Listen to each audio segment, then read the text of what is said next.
without having Congress on board with him. All right, Alex, I'm rudely interrupting you to go to the White House right now. That woman might look familiar to Susan Rice, a former top foreign policy confidant for Barack Obama, now the domestic policy advisor for Joe Biden. She's going to take some questions and talk about some domestic initiatives on the part of the Biden administration. Let's listen in for a while. Personal for me. I'm the descendant of immigrants from Jamaica and enslaved Americans. My grandparents and my parents are beneficiaries of the American dream, and so am I. My family's story is a remarkable one of the march towards greater equality and opportunity. But for too many American families, systemic racism and inequality in our economy, laws and institutions still put the American dream far out of reach.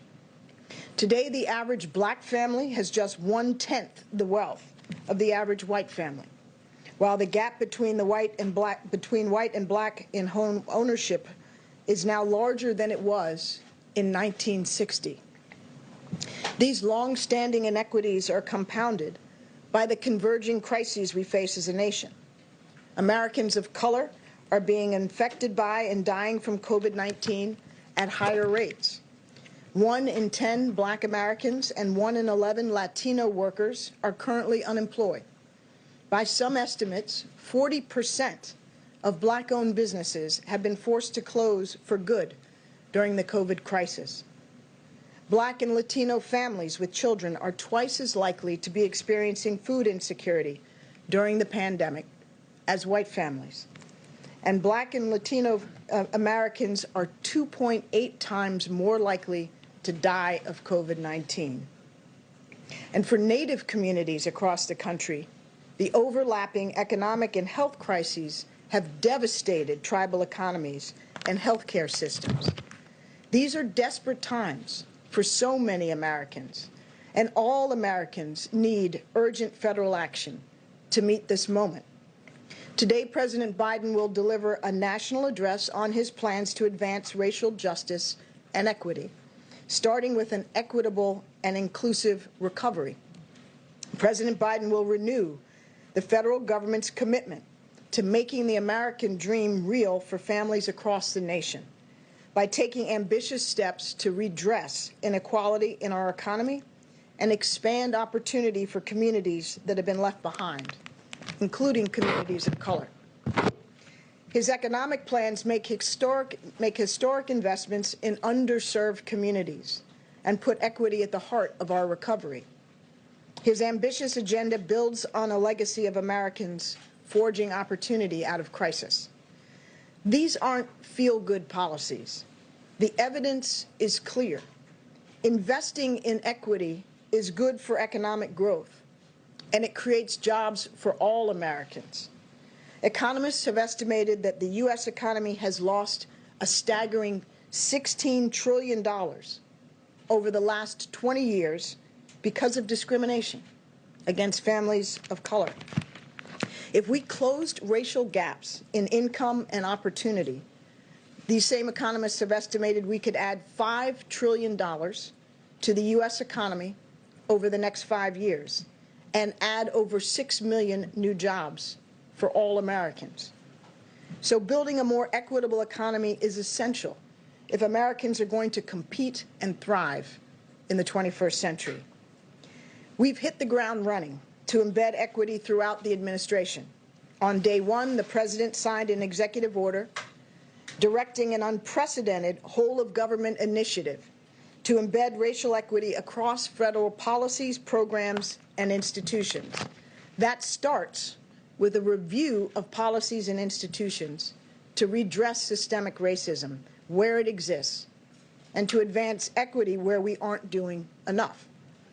Every agency will place equity at the core of their public engagement, their policy design and program delivery, to ensure that government resources are reaching Americans of color and all marginalized communities, rural, urban, disabled, LGBTQ+, religious minorities, and so many others. The President has put equity at the center of his response to the COVID-19 and economic crises. His executive orders signed last week deliver rent relief, student debt reprieve, and emergency food assistance to families across the country, helping all Americans, including Black and brown families who we know are being hit hardest by this crisis. And he took steps to make our broken immigration system more humane and secure. He restored the integrity of the census so that our constitutionally mandated accounting of every person in the United States is fair and inclusive. And even before taking office, President Biden released his American Rescue Plan that will make historic investments in advancing equity. Independent economists estimate that his plan will cut child poverty in half. Cut child poverty in half for all Americans and reduce overall poverty by 30%. Black American families this year will face a poverty rate of 20% if Congress does not act on the American Rescue Plan. But if enacted, the poverty rate would fall by over 1/3, and it'd fall by 40% for Latino families and by 1/5 for Asian American and Pacific Islander families. The American Rescue Plan also provides critical relief to Native American communities and tribes. These investments will lift over 8 million Black, Latino, and Asian Americans out of poverty and provide relief across sectors where families of color are most disproportionately impacted by this crisis, in food and financial security, health care access, and education and child care. Today, President Biden is continuing his commitment to embedding equity at the center of his agenda by signing an additional package of executive actions. The President will sign a memorandum directing the Department of Housing and Urban Development to mitigate racial bias in housing and affirmatively advance our nation's fair housing laws. He will also sign an executive order directing the Department of Justice not to renew any contracts with private prisons. Private prisons profiteer off of federal prisoners and are proven to be, or found to be by the Department of Justice Inspector General, to be less safe for correctional officers and for prisoners. President Biden is committed to reducing mass incarceration while making our communities safer. That starts with ending the federal government's reliance on private prisons. The President will also sign an executive order reinvigorating the commitment of all federal agencies to engage in regular, robust, and meaningful consultation with tribal governments. And the President will sign a memorandum directing all federal agencies to take steps to combat xenophobia and acts of violence against Asian Americans and Pacific Islanders who have been targeted by political leaders in our nation's response to COVID-19. Again, these are a continuation of our initial steps to advance racial justice and equity through early executive action. Beyond this, the President is committed to working with Congress to advance equity in our economy, our criminal justice systems, our healthcare systems, and in our schools. As I've said many times in my personal capacity, and I'll say again, I believe we all rise or fall together. Advancing equity is a critical part of healing and of restoring unity in our nation. The President will have more to say about all of this later this afternoon, and I'm happy to take a few of your questions. Peter? Ambassador Rice, thank you. You speak about communities of color right now that are disproportionately impacted by the pandemic, of course. They're also less inclined to have faith in the federal government response to the vaccination process. So what specifically, I'll follow up with others, but what specifically is being done right now for communities of color to convince them it's okay to get this vaccine?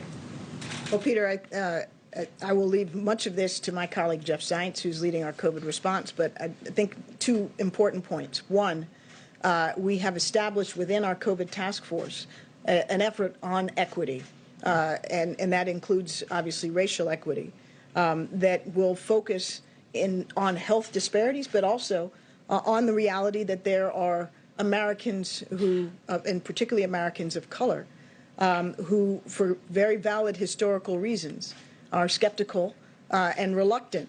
And a large part of what our colleagues on the COVID task force are doing, this is the second part, is reaching out directly through targeted campaigns to get to those very communities where the skepticism is highest. And that's vitally important because as communities of color are suffering disproportionately, may have less access to information about the vaccine and the ability to easily go online in some instances and get an appointment, we have to take those additional steps to ensure that they are aware of its availability, they can get appointments, and that they understand that the vaccine is safe. Let me ask you, I have a couple things. One's news of the day, but another one, there's a lot of day one promises right now. Jen does news of the day. Okay, fine. Let me ask you, on February 20th of last year, President Biden said, my first day of office, I'm going to send a bill to the Congress repealing the liability protection for gun manufacturers, closing the background check loopholes, and waiting period. So what happened to that day one promise? Well, I think you've seen that we have rolled out an unprecedented number of early executive actions. And as you've heard Jen say and many of my colleagues say, this is just the beginning. We have 1,454 more days left in President Biden's first term. And so give us a little something to do over the next few days. Cecilia? Thanks, Jen. Thank you, Ambassador. A housekeeping question, if I may, and then a follow-up. Can you speak specifically to what this does as it relates to immigration and immigrants? Does this cover particularly the prisons and private prisons housing immigrants, undocumented immigrants, tens of thousands of whom are facing deportation in privately run prisons right now? This order today applies to the Department of Justice-run prisons. It is not, in this instance, applicable to those run by other agencies. So not ICE, not anything like that. Okay, and then going back to January 6th and what we saw just a few weeks ago at the Capitol, when we saw people roaming that building carrying Confederate flags, wearing anti-Semitic shirts. We saw lawmakers in that group. We saw firefighters in that group. We saw military veterans in that group. What are you doing to address this issue of white nationalism? And how concerned are you about the threat of from some of these groups leading into this impeachment trial in 2 weeks? Well, I think we have seen, and it's been plain for all Americans on their television sets, just how serious a problem we face from nationalists and white supremacists who have demonstrated willingness to resort to violence in some instances. And that is why the president has ordered the intelligence community to compile a comprehensive assessment of the nature of this threat and challenge and its origins and roots, and thus provide policymakers with inputs that will be very important to address this challenge. The National Security Council has set up a capacity within the NSC to focus on domestic violent extremism and to ensure that we are within the White House and within the interagency coordinating efforts to craft and implement policies that will address this. So we're taking it quite seriously. And why doesn't this address the ICE private detentions?